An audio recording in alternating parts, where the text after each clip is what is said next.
자, 예레미야 4장입니다. 4장은 내게로 돌아오라. 3장 20절, 3장 22절도 돌아오라 그랬어요.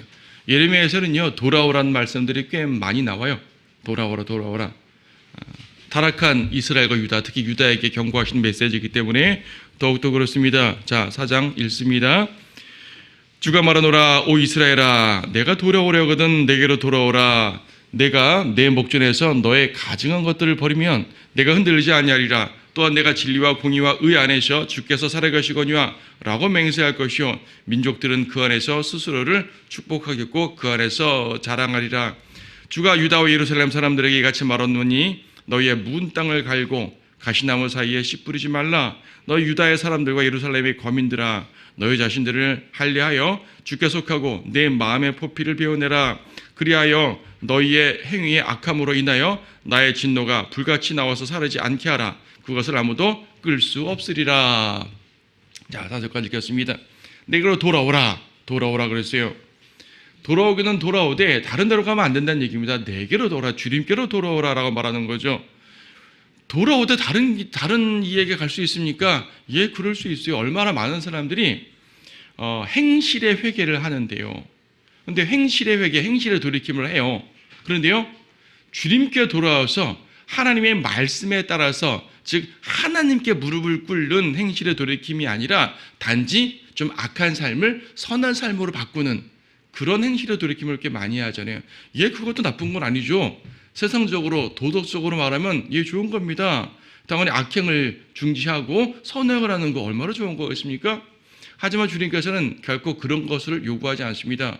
주님께서는요, 단지 행실의 약간의 변화를 요구하는 것이 아니라 마음의 변화, 근본적으로 우리 주님 앞에로 돌아오는 것을 원하신다는 얘기입니다. 이방의 모든 종교들도요, 선행을 말해요. 선행을 말하지 않는 종교가 있습니까? 없잖아요. 뭐 사이비 같은 이상한 그 집단 말고는 나름대로 세상에서 어쨌든 종교라는 탈을 쓰고 있는 종교라면요, 선행을 말해요. 적어도 종교인데 선한 말이 있어야죠. 자기들의 경전에 적어도 종교의 경전인데 선한 말이 없겠습니까? 그러므로 단지 행실을 선하게 된다는 것 자체가 주님께서 원하시는 길은 아니란 얘기입니다. 우리의 선행은 주님을 향해 나가는, 주님을 향해 돌이키는 것에 대한 결과물이 되어야지 그거 자체가 우리의 목적이 되는 건 아니죠. 이스라엘에게도 하나님께로 돌아오라 그랬어요. 당시 행실을 돌이키는 차원이 아니라 하나님께로 돌아오라고 말씀하시는 겁니다. 거기 앞에 있는 3장 22절 보세요. 너희 타락한 자식들아 돌아오라. 그리하면 내가 너희의 타락을 치유시켜 주리라. 타락한 행실을 다 없애고 오라고 하지 않고 주님께 오라, 오면 치유시켜 주리라고 말씀하였습니다. 이 말씀이 마태복음에서도 비슷하게 말씀하였잖아요. 수고하고 무거운 짐진 자들아 다 내게로 오라. 그러면 내가 너에게 쉼을 주리라. 그냥 짐을 내려놓고 쉬라라고 말씀하지 않으시고 주님께로 오라. 그러면 내가 너의 짐을 벗겨주리라라고 말씀하는 겁니다. 죄를 해결하고 오라라고 말씀하지 않으시고 주님께 오면 죄를 해결해 주신다고 말씀하시는 거예요. 십자가 앞으로 와야 되는 거예요. 답은 주님께 있습니다. 그래서 내게로 돌아오라, 주님께 돌아오라. 이것이 이 장의 핵심일 뿐 아니라 성경 전체의 핵심인 것이죠. 형식적인 돌이킴에 대해서는 주님께서는 책망할 수밖에 없습니다. 그래서 진심으로 돌이키려면 어떻게 되는 것인가? 4장 1절에서 가증한 것들을 버려야죠. 당연히 주님께로 오는데 세상을 붙들고 주님께로 갈 수는 없습니다. 세상의 손을 놓고 가야 되는 겁니다. 마귀의 손을 잡고 주님께 갈 수는 없는 겁니다. 마귀의 손을 놔야 되는 겁니다. 가증함을 버리고 우상 숭배를 하면서 주님을 믿을 수 없는 겁니다. 우상의 손을 놓고 주님께 가야 되는 겁니다. 가증함을 버리고 돌아오라. 그러면 주님께서 치유시켜 준다는 얘기입니다. 거기서 이제 4절에서는 마음의 할례를 받으라 그랬잖아요. 할례라는 것은 이스라엘이 이방인과 다르게 씨 자체로부터 구별하시는 거란 말입니다. 그래서 온전히 구별하는 거예요. 근데 이스라엘 사람들은 태어날 때부터 당연히 할례를 받으니까 그것이 일종의 주님께 내가 속한다라는 의식 없이 그냥 문화적으로 행해버린 거예요. 그러니까 그런 할례는 필요 없다는 거죠. 여기서 주님께서는 하나 더 플러스 해가지고 마음의 할례를 받으라고 말씀하는 거 아니겠어요? 너희 자신들을 할례하여 주께 속하고 내 마음의 포피를 베어내라. 골로새서에서는 영적 할례를 말하면서 우리가 주님 안에서 내가 예수 그리스도를 믿게 되면은 완전히 내가 육신으로부터 끊어지는 주님께로 속하는 그런 걸 말했는데 여기서 말하는 것은 마음의 할례, 마음의 포피를 벗어나는 얘기가 무슨 말인가 하면 그들의 모든 모습에 대해서요 주님께 온전히 구별되라는 말이에요. 구별되라. 이스라엘의 율법에 따라서만 할례를 받는 것이 아니라 마음의 할례, 그러니까 주님께로 구별되란 말이죠. 구별되라는 것. 주님께로 나오는 것 자체가 구별되는 겁니다. 돌아오면 어떻게 하신다고요? 2절에서 민족들은 그 안에서 스스로를 축복하겠고 그 안에서 자랑하리라. 그러니까 진리와 공의 가운데 행하게 되는 거죠. 내가 진리와 공의와 의 안에서 행하게 된단 말입니다. 진리와 공의와 의 가운데 행하고 주님을 경배하며 주님 안에서 높아지고 오히려 민족들 가운데 축복을 받는 그런 모습을 취하게 되는 것입니다. 그래서 3절에서는 묵은 땅을 갈라, 너희의 묵은 땅을 갈라. 마음의 할례를 받으라는 것과 같은 내용인데요. 마음밭을 완전히 갈아 엎으란 말이에요. 자, 예수님께서 그 씨 뿌리는 비유를 말씀하셨을 때 4가지 밭을 말씀하셨죠. 첫 번째는 뭐 밭도 아니에요. 길가에 떨어졌고요. 두 번째는 돌짝밭에 떨어졌죠. 뭐 밭이라고 볼 수도 없겠죠. 그 다음에 가시밭에 떨어졌어요. 그 다음에 옥토에 떨어졌습니다. 4가지 밭의 마음 상태를 말하는데 사실요, 이 좋은 땅, 옥토에 떨어지려면 옥토가 되려면 어떻게 됩니까? 갈면 돼요. 가시를 뽑아버리고 갈면 되죠. 내 마음 상태는 가시밭이에요. 당연히 가시밭은 열매가 없죠. 가시밭은요, 돌짝밭하고는 좀 달라요. 돌짝밭은 이 뿌리를 내릴 수가 없는 겁니다. 뿌리를 내릴 수가 없기 때문에 조금 자란 듯 하다가 햇빛이 비치면 말라버린다고 말씀했고요. 가시밭은 그래도 약간의 뿌리는 내린 것 같아요. 약간의 뿌리는 내린 것 같은데 얘가 좀 자라다 보니까 열매를 맺으려고 보니까 가시의 기운 때문에 맺지 못한다고 말했거든요. 세상의 염려 때문에 이제 열매를 맺지 못한다고 마태복음이나 누가복음에서 말씀해 주셨습니다. 주님 제 마음이 돌짝밭입니다. 어떻게 하겠습니까? 자라나지 않습니다. 주님 제 마음이 가시밭입니다. 어떻게 되겠습니까? 열매를 맺지 못합니다. 고민하십니까? 갈면 돼요. 가시를 뽑아버리고 돌을 골라버리고 갈면 돼요. 갈아서 땅을 부드럽게 만들고요. 뭉친 흙을 좀 이렇게 부수고요. 물을 뿌려가지고 촉촉하게 만들면은 옥토가 되는 거예요. 좋은 땅이 되는 거예요. 그럼 뿌리를 내릴 수 있게 되는 것이고 열매를 맺게 되는 것이죠. 그래서 묵은 땅을 갈라라고 말합니다. 왜 묵은 땅입니까? 이렇게 농작물이 자라는 땅도요. 오랫동안 방치하게 되면은 잡초가 막 다 자라잖아요. 잡초 중에서는 가시들도 막 나옵니다. 여기서 가시나무 사이에 씨 뿌리지 말라는 것은 너무나 오랫동안 방치해가지고 쓸데없는 것들 잡초만 가득 자라는 것. 아담과 이브가 에덴에서 쫓겨나왔을 때 가시와 엉겅퀴가 자라게 되었지 않습니까? 그런 상태가 되어버린 것. 묵은 땅을 갈라는 얘기입니다. 마음의 상태를 주님께 합당하게 주님의 말씀에 밭이 떨어져서 열매를 맺을 수 있는 상태로 만들라는 얘기예요. 묵은 땅을 갈라는 얘기입니다. 가시밭, 특히 좀 전에 말한 것처럼 누가복음 8장에서 예수님 비유 속에 가시떨기 가운데 자라나는 것은 좀 자라나는 것 같지만 열매를 맺지 못한다 그랬단 말입니다. 왜 열매를 맺지 못해요? 세상의 염려 때문에 열매를 맺지 못한다는 얘기죠. 세상과 연루된 마음 상태를 가시밭이라고 지금 표현하셨어요. 세상과 연루된 마음 상태, 열매를 맺지 못해요. 여러분들이 구원받고 그리스도인이고 말입니다. 그렇죠? 주님의 백성이라고는 하지만 계속 세상과 연루되어 있으면요, 뭐 구원은 받았으니까 생명을 유지하겠죠? 열매를 맺지 못하는 거예요. 열매 맺지 못하는 그리스도인들이 세상에 얼마나 많습니까? 그들에게 주님 뭐라 말씀하십니까? 마음밭을 갈아엎으라. 갈아엎으라고 말씀해요. 세상 가운데 행하면서 형식적으로만 행실을 좀 돌이키는 거 주님 원치 않습니다. 주님께 온전히 돌이켜서 마음밭을 갈라고 말씀하셔요. 자, 5절부터 쭉 읽습니다. 너희는 유다에 선포하고 예루살렘에 공표하여 말하기를 너희는 그 땅에서 나팔을 불라 외쳐 함께 모으라 하고 또 너희는 함께 모이라 방벽 친 성읍들로 들어가자 하라. 시온을 향하여 깃발을 세워라. 뒤로 물러나 머무르지 말라. 이는 내가 북쪽으로부터 재앙과 큰 멸망을 가져올 것임이라. 무슨 말이에요? 뭔가 선포하고 군사를 모으고 전진하는 것 같은데 누구를 향해서 전진하는 것입니까? 예루살렘을 향해서 전진하는 것이요. 예루살렘을 향해서 군사가 전진한다는 얘기는 예루살렘을 파괴하러 온다는 얘기가 아니겠어요. 심판을 말하는 내용입니다. 7절 사자가 그의 수풀에서 올라왔으며 이방인들을 멸하는 자가 오고 있으니 그가 내 땅을 황폐케 하려고 그의 처소를 떠나갔도다. 그러므로 너의 성읍들이 황폐하게 버려져 한 명의 거민도 없으리라. 이로 인하여 너희는 굵은 베옷으로 두르고 애곡하라. 이는 주의 맹렬한 분노가 우리에게서 돌이켜지지 아니하였음이라. 일단 8절까지만 있습니다. 함께 모이라. 시온을 향해 깃발을 들자. 그만 말씀드린 것처럼 예루살렘을 치러 오는 군대예요. 북쪽으로부터라 그래서 북쪽으로 설명드렸죠. 사람들이 이제 북쪽으로라는 말, 북쪽에서 이제 온다는 개념 속에서 이제 현대 예언과 연관해가지고 마지막 종말의 예언과 연관해가지고 자꾸 북쪽이니까 러시아만 생각해요. 러시아에서 이제 마지막에 침공이 오는 거, 그것도 뭐 틀린 말은 아니지만 예레미야에서 말하는 북쪽은 러시아나 이런 쪽이 아니에요. 바빌론을 말하는 거예요. 바빌론은 동쪽인데 왜 북쪽으로 와요?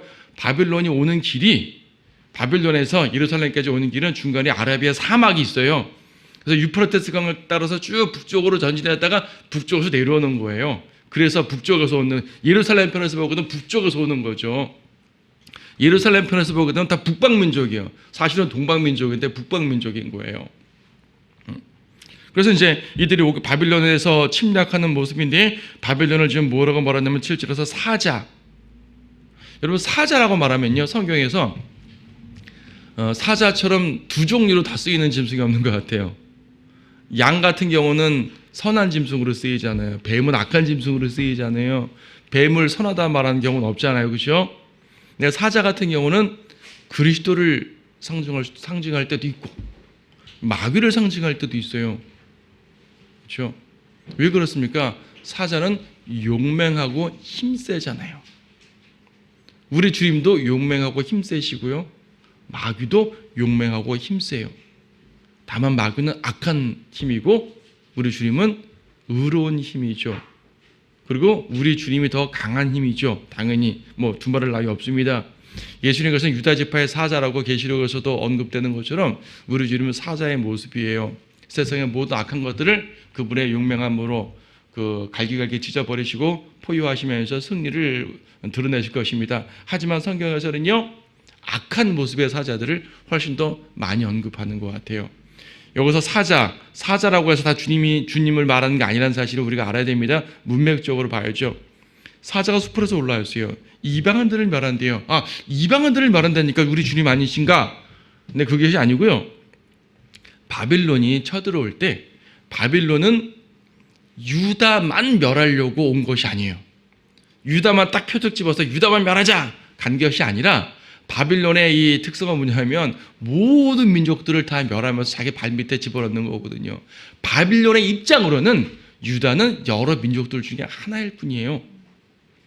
성경적 입장, 성경은 하나님의 입장이니까 성경적 입장으로는 바빌론이 그렇게 이방인들을 먹으면서 올라오는 그런 모습이 결과적으로는 유다를 치러 오는 것, 결과적으로는 예루살렘의 심판으로서 주님은 이런 역사를 주관하시고 역사를 이끄신 것이지만 바빌론의 마음은요 유다가 핵심이 아니었어요. 온 땅이 핵심인 거죠. 오히려 바빌론은 유다를 멸하고 이집트까지 가려고 했어요. 바빌론의 최종 목적지는 사실은 이집트였어요. 그러니까 바빌론이 모든 이방을 멸하면서 오는 겁니다. 이와 유사한 말씀이 어디 있냐면은 하박국에 나오는데 하박국 1장 말씀 잠깐 보시게 되면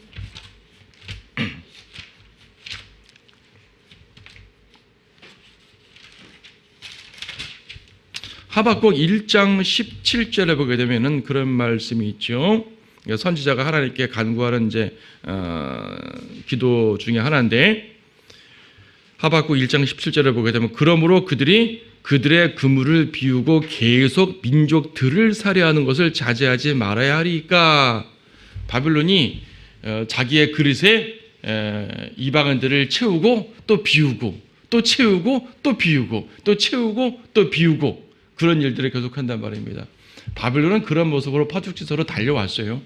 달려와서 유다까지 오고 예루살렘을 멸망시키고 말죠. 그런 모습을 지금 사자라고 지금 예레미야 4장 7절에서는 말하고 있는 겁니다. 온 세상을 먹는 바빌론이죠. 여기 4장 16절에서도요.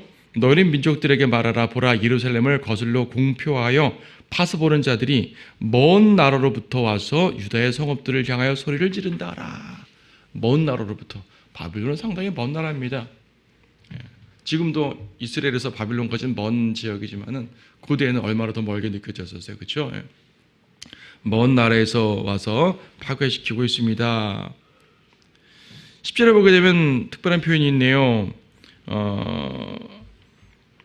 10절에서 그때 내가 말하였노라. 아, 주 하나님이여, 주께서 참으로 이 백성과 예루살렘을 크게 속였나이다. 말씀하시기를 너희가 화평을 지니리라 하시더니 칼이 생명에 미쳤나이다. 주께서 속였답니다. 주님이 왜 속이셔요? 거짓말의 아비는 마귀인데 왜 주님이 속이시죠? 주께서 속이셨나이다. 속였나이다. 너희가 화평을 지니리라 하시더니 칼이 생명에 미쳤나이다. 무슨 말이냐면 지금요 예루살렘에 수많은 선지자들이 있잖아요. 예레미야 이외에 여러 선지자들이 있습니다. 대부분은 거짓 선지자들이죠. 그들이 말합니다.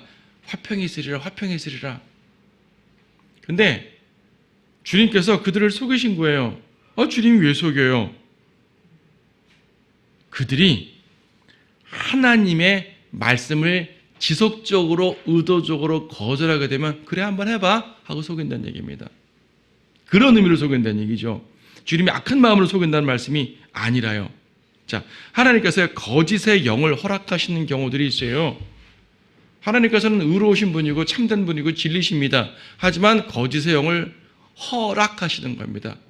의도적으로 거짓을 막 심어주는 것이 아니라 거짓을 허락하는 거죠. 어떤 경우 그렇습니까? 여기 있는 것처럼 거짓을 추구하는 자에게는 거짓으로 속이는 겁니다. 화평을 추구하는 자는 화평으로 속입니다. 여러분이 화평을 추구할 때는 어떻게 추구해야 됩니까? 신약 성경에서는 가능한 한 우리로서는 모든 사람들에게 화평하라, 화목하라고 말씀하고 있어요. 우리에게도 화목을 전하는 대사가 되라고 말씀하시지 않습니까? 주님께서는 우리를 화평, 화목 가운데 두신 건 맞아요. 우리는 화평을 전해야 돼요. 하지만 우리가 전하는 화평은 근본적으로 다릅니다. 우리가 전하는 화평은 뭐예요? 그리스도의 보혈을 근거로 한 화평이에요. 죄 가운데 있는 사람들은요, 자기들끼리 연합해도 화평이 아닌 거예요. 여러분, 세상 악인들, 정치인들만 봐도 그래요. 언제는 서로 그냥 하나가 돼가지고 끝까지 갈 사람인 것 같지만, 금방 싸우고 그러지 않습니까? 어디 정치인들만 그럽니까? 종교인들, 교회 얼마나 많이 그럽니까? 참으로 죄인들의 모습을 보이는 거 아니겠어요? 세상에 그렇습니다. 그들이, 합의한 화평은 결코 화평이 아니에요. 죄 가운데 있으면 화평이 되지 못합니다. 진정한 화평은 죄인이 하나님과 화평을 이루는 거 화평이죠. 아니, 죄인이 하나님과 어떻게 화평을 이뤄요? 하나님의 용서 가운데 이루는 겁니다. 어떻게 용서를 받아요? 우리가 죄인이면 인정하고 주님께 나가면 용서를 받습니다. 궁극적으로는 십자가의 보혈을 근거해서 용서를 받습니다. 그러므로 우리가 화평을 전하는 것은요, 그리스도를 근거한, 십자가를 근거한, 보혈을 근거한, 하나님의 자비를 근거한 화평을 전하는 겁니다. 우리가 형제자매들끼리 서로서로 화목하게 지내는 것도 결과적으로는 하나님의 화평 안에서 화목하는 것이죠. 하나님의 화평을 벗어난 화평이라는 것은 존재하지 않아요. 그래서 세상 평화는 세상 사람들이 유엔이나 여러 가지 기구들을 만들어서 전쟁하지 말자, 싸우지 말자 아무리 말한다 하더라도 그들이 진정 화평을 이루니까 그러지 못하잖아요. 화평을 이루지 못합니다. 그러므로 그리스도를 배제한 상태에서 화평을 추구하는 자들, 그들은 그래 화평해봐 하고 속여요. 당분간은 화평한 것 같아요. 우리가 이루었다. 아니죠. 곧 멸망하죠. 누군가가 나와서 포탄을 쏴버립니다. 끝장나버리는 거예요. 오늘날 그리스도를 제외한 화평, 그리스도를 제외한 평화를 직접적으로 추구하는 그 정신이 바로 뉴에이지 정신이에요. 뉴에이지 많이 들어봤지 않습니까? 뭐 음악에 뉴에이지 음악이 있고 뉴에이지 운동가들을 얘기하는데 그거는 외적으로 드러난 현상들인 것이고요. 뉴에이지가 말하는 가장 기본적인 슬로건 메시지가 뭐냐면 정신이 뭐냐면 세계 평화예요. 평화는 평화대 그리스도를 쏙 빼놓은 평화. 그리스도가 있으면 평화가 안 돼. 그리스도가 있으면 맨날 싸우기만 해. 그리스도를 빼버리자. 이게 세상 사람들의 생각인 거죠. 아닌 게 아니라 역사상 수많은 교회라는 것들이 전쟁을 일으키고 세상을 황폐케 했잖아요. 그러니까 교회만 쏙 빼버리면 되는 것 같은 거예요. 그리스도만 빼버리면 될 줄 아는 거죠. 하지만 진정한 평화는 이사야 2장에 나오는 것처럼 주님께서 재림하셔서 세상의 악인들을 멸하시고 그분의 왕국을 세워야지만이 평화가 이루어지는 겁니다. 세상 평화든 영적 화평이든 예수 그리스도 안에 있는 거예요. 하나님 안에 있는 거예요. 이것을 제외한 평화는 존재하지 않아요. 그런데 이것을 제외한 상태에서 평화 부르짖으면 그래 평화 한번 해봐 넘겨주는 겁니다. 하지만 결과는 자기 자신들에게 속아서 멸망하게 되는 거죠. 어서 주님께서 속으셨다 말하는 것은 주님께서 의도적으로 멸망을 시키기 위해 속으신 것이 아니라 그들이 하나님의 말씀을 거절해서 계속 자기들의 뜻을 고집하니까 그래 네 뜻대로 한번 해봐 하고 주시는 것뿐입니다. 그 결과는 망하게 되는 것이죠. 그래서 여기서 볼 수 있는 것처럼 거짓 선지자의 메시지가 또 화평이에요. 그리스도인들의 메시지도 화평의 복음은 화평이지만은 거짓 선지자들의 메시지도 화평이에요. 육신적인 화평이죠. 13절 보게 되면은요, 그가 구름같이 올 것이며, 구름같이 온다니까 또 주님 말씀하시는 것 같죠. 구름같이 온다니까. 근데 여기도 문맥을 보게 되면 그것이 아니에요. 그가 구름같이 올 것이며 그의 병거들은 회오리바람 같으리니 그의 말들은 독수리들보다 더 빠르도다. 우리에게 화로다. 이는 우리가 황폐케 됨이라. 예루살렘을 황폐케 하기 위해 오는 군대를 말하는 거죠. 그래서 일차적으로는 바벨론 군대를 말하는 것이고, 그러나 예언적으로 보게 되면 결과적으로 이제 재림 때 올 엄청난 심판과도 연관이 되긴 합니다. 결과적으로 무엇을 요구합니까? 14절에서 오 예루살렘아 악으로부터 내 마음을 씻으라. 그리하면 내가 구원을 받으리라. 근데 헛된 생각들이 내 안에서 얼마나 오래 머무르려느냐. 악으로부터 내 마음을 돌이키라. 회개를 촉구하는 거죠. 마음. 마음을 씻으라. 인생의 모든 문제의 근원은 마음이라고 합니다. 하나님을 향해서도 우리가 마음으로 주님께 다가가야 되는 것이고, 하나님을 거절한 사람들도 마음으로부터 타락하는 것입니다. 모든 마음의 상상들이 죄 가운데 있어요. 세상 죄인들은 그렇습니다. 그래서 주님께서는 회개를 촉구할 때 악으로부터 내 마음을 씻으라. 이 모든 심판은 뭐 때문에 옵니까? 죄 때문에 오는 거예요. 세상이 혼탁하고 멸망하고 국가가 망하게 되고 이런 모든 것들은 결과적으로 죄 때문에 그러는 거예요. 이 죄 때문에 그러는데 사람들은 죄 문제는 죄 문제는 제쳐버리고 외형적으로만 고치려고 한단 말이에요. 마치 사람이 속에서부터 병 들었으면 속에서부터 병을 고쳐야 될 텐데 겉으로만 화장해가지고 옷 잘 입고 얼굴 깨끗이 해가지고 겉으로 볼 때 말짱하게 보이는 것과 똑같죠. 겉으로는 말짱하게 보여요. 분장을 잘하고 웃음 지으면. 하지만 속에서는 썩어갔잖아요. 속에서부터 치유해야지 이 치유된 모습이 드러나야지 정말 밝은 모습이 되는 거 아닌가요? 그런 겁니다. 오늘날 세상이 그렇습니다. 치유될 수 없는 상태. 이스라엘이 그러고 유다가 그렇고 예루살렘이 그랬습니다. 그래서 14절도 헛된 생각들이 내 안에서 얼마나 오래 머무르느냐. 여러분 헛된 생각을 마음속에 품으시면은요 안 돼요. 얼마나 오래 머무르느냐. 헛된 생각들을 잠깐 갖고 있다가 놓으면 그나마 괜찮은데 우리는 육신적으로 전혀 안 살 수 없으니까 우리가 죄를 전혀 안 질 수도 없잖아요. 죄를 지면 안 되지만 우리는 육신적이기 때문에 죄를 종종 짓는다고요. 우리 마음속에 헛된 거 생각한다고요. 헛된 거 품든다고요. 하지만 이러면 안 되지 하는 순간 헛된 걸 버려야죠. 헛된 것을 품는 것도 문제지만 헛된 것을 오래 간직하는 게 더 문제입니다. 여러분 마귀와 싸우잖아요. 영적 전쟁을 하잖아요. 여러분이 죄를 진다는 것은 뭐냐면 마귀한테 한 대 맞은 거예요. 제가 이제 자주 비유를 쓰는데 영적 전쟁이라는 것은 영적 싸움이라는 것을 제가 권투 경기 같아요.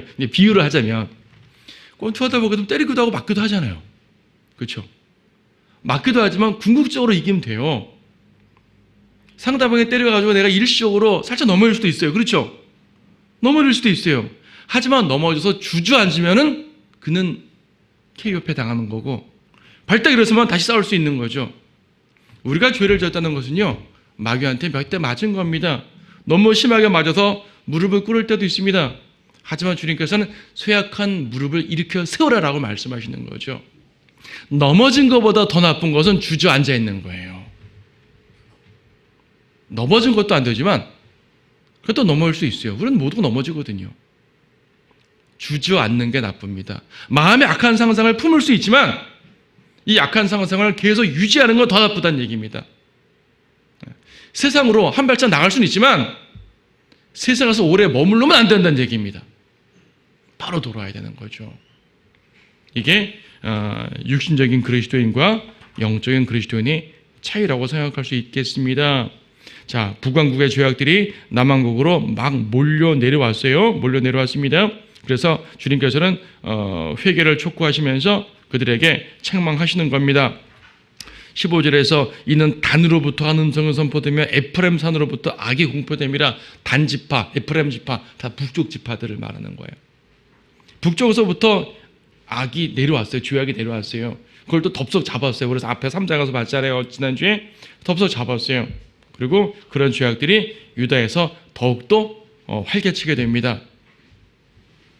16절 보세요. 너희는 민족들에게 말하라. 보라, 예루살렘을 거슬러 공표하여 파수 부른 자들이 먼 나라로부터 와서 유다의 성읍들을 향할 소리를 지른다 하라. 그들이 들을 지키는 자들처럼 예루살렘을 애워싸나니 이는 예루살렘이 나를 거역하였음이라. 주가 말하노라. 내 길과 내 행위가 이런 일들을 내게 자초하였으니 이것이 너의 사악함이라. 이는 그것이 쓰고 내 마음에까지 미치기 때문이라 라고 말씀하는 겁니다. 그렇죠.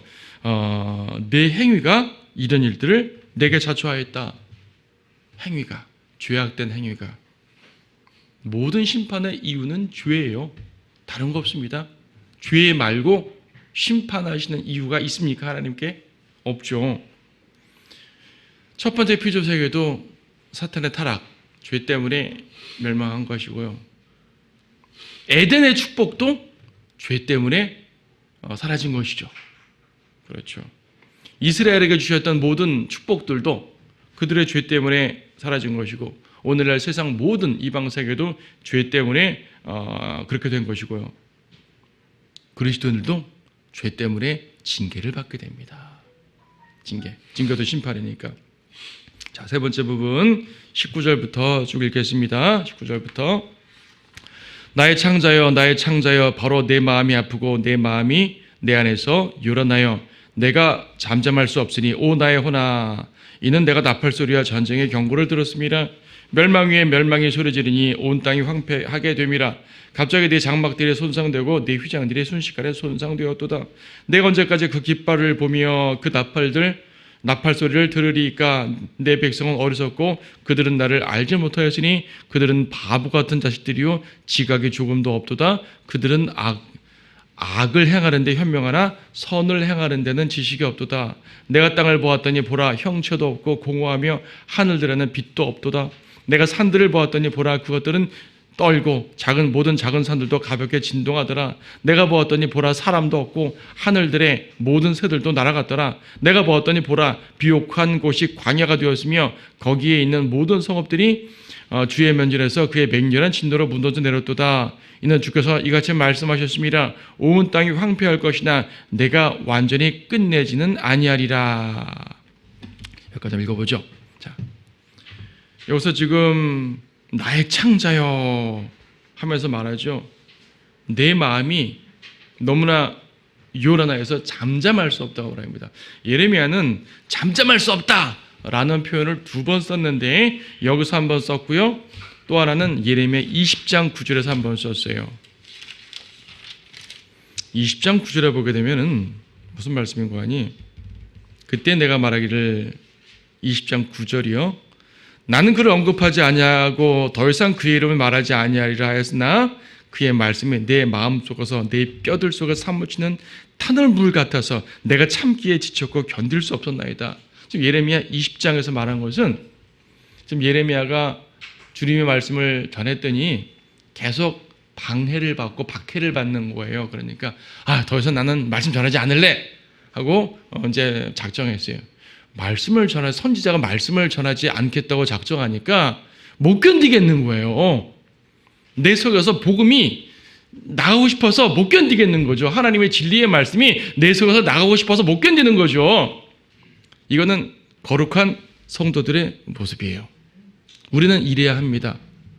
창자가 불타는 것 같고 못 견뎌서 나는 복음을 전할 수밖에 없고 진리를 선포할 수밖에 없는 거고 죄악을 책망할 수밖에 없는 거예요. 하지만 4장 19절에서 창자가 아프고 마음이 아프고 요동가서 잠잠할 수 없다는 말은 주님의 말씀을 전하고 싶어서 힘들다는 말이 아니라 모든 고난이 너무나 심하기 때문에 아파서 소리치는 거예요. 이것은요. 고통 가운데 소리치는 거죠. 지금 예레미야는 자기의 창자가 아프다라고 소리쳤지만 사실은 예레미야 창자가 문제겠습니까? 이스라엘에 있는 속이 문제 있는 거죠. 이스라엘을 한 사람으로 비유했을 때, 그러니까 유다를 한 사람으로 비유했을 때 유다의 창자, 유다의 마음, 유다의 뱃속이 뒤틀려 버린 겁니다. 요동쳐 버리는 거예요. 견딜 수가 없게 되는 거죠. 이는 내가 나팔 소리와 전쟁의 경고를 들었습니다. 전쟁의 경고를 들은 겁니다. 참을 수가 없는 거죠. 22절에 보세요. 내 백성은 어리석고 그들은 나를 알지 못하였으니 그들은 바보 같은 자식들이요. 좀 심한 말 같지만 실제로 그렇죠. 결과적으로 주님이 볼 때 얼마나 바보 같은 사람들입니까? 죄 때문에 멸망하는데 그 죄만 돌이키면 되는데 죄는 돌이키지 아니하고 엉뚱한 짓만 한다는 얘기죠. 그들은 악을 행하는 데는 현명하나 선을 행하는 데는 지식이 없도다. 이건 정반대의 모습이죠. 주님께서 원하시는 것과 정반대의 모습이죠. 자, 악을 행하는 데는 현명하나 선을 행하는 데는 지식이 없도다. 지식이 뭐예요? 제가 생각이죠. 생각, 마음. 창세기에서는요, 사람의 마음의 상상이 어려서부터 악하다 그럽니다. 인용해놨네요. 창세기 8장 21절에서 마음의 상상이 어려서부터 악하고요. 창세기 6장 5절에 따르면 마음의 상상이 계속 악하고요. 어릴 때부터 악한 게 계속 악해요. 창세기 11장 6절 보게 되면 막을 수 없을 만큼 악하게 되는 거죠. 걷잡을 수 없을 만큼 악하게 됩니다. 사람의 마음의 상상이 그래요. 죄인들 보세요. 그들의 모든 생각, 상상, 고안하는 것. 여러분 세상에 지식 때문에 편리해지죠, 여러분. 얼마나 많이 편리해집니까? 그런 편리해진 그 편리가 사람들을 망친다는 것을 알아야 돼요. 그렇다고 물리적으로 편리한 것 자체를 거절할 필요는 없는 거죠. 우리는 활용할 수 있습니다. 문제는 그들이 그런 것들로 하나님을 대적하게 만드는 게 된다는 사실입니다. 악에는 지혜롭고 선에는 어리석은 자들. 하지만 주님 우리에게 거꾸로 말씀하죠. 여러분 로마서 16장 19절 말씀 보세요. 주님이 우리에게 말씀하시는 것은 정반대입니다. 로마서 16장 19절 말씀 보게 되면 로마서 16장 19절 너희의 순종이 모든 사람에게 알려졌느니라. 그러므로 나도 너희로 인하여 기쁘도다. 그러나 나는 여전히 어떻게 하라고요? 너희가 선한 데 현명하고 악한 데 어리석기를 원하노라. 선한 데는 현명하고요. 선한 데는 지혜로워야 되는 거고요. 악한 데는 어리석어야 되는 거예요. 죄악을 행하는 무리 가운데 왜 당신은 그렇게 바보 같소? 이런 것도 못하고 라는 말 들으면 아멘 할렐루야 해야 되는 것이죠. 죄악에 대해서는 어리석은 게 좋은 거예요. 저들은 왜 이렇게 현명하게 잘 나가는데 왜 우리는 못 나가나 할 필요 없어요. 죄악을 행하는 것에 대해서는 어리석은 게 좋은 겁니다. 선을 행하는 데는 지혜롭고 현명해서 더욱더 많은 선을 행해야죠. 그리스도의 선을 당연히 말합니다. 예레미야 시대의 예루살렘은 정반대였어요. 로마서와 예레미야 4장 말씀에 대한 대조되는 모습을 우리 마음속에서 잘 정리를 해봐야 될 것 같습니다. 23절에서는 땅이 형체도 없고 공허하다. 여러분 어디서 본 말씀이에요? 창세기 1장 2절이죠. 창세기 1장 2절은 뭐예요? 창세기 1장 1절에서 하나님께서 완벽한 하늘과 땅을 창조하셨는데 사탄의 타락으로 말미암아 온 우주가 황폐케 되어버린 거예요. 땅이 혼돈케 되어버린 거죠. 이 우주적 대혼돈을 그럼 예레미야 4장에서 갑자기 우주적 혼돈을 왜 말하는 거죠? 비유적으로 말하는 거예요. 예루살렘의 황폐함을요, 예루살렘의 멸망함을 우주적 황폐에 비유할 정도가 된 거예요. 하나님의 백성이 멸망하는 것은 단지 예루살렘이라는 조그만 도시가 멸망하는 것이 아니라 우주가 멸망하는 것과 같은 거예요. 하나님의 백성이 멸망하는 게 얼마나 하나님 안에서 큰 건 줄 아세요? 그래서 주님께서는 하나님의 백성을 그렇게 보호하시려고 하는 거죠. 악인이 멸망하는 건 별거 아니라니까요. 하나님의 백성이 멸망하는 것은 주님께서도 마음을 아파하시는 겁니다.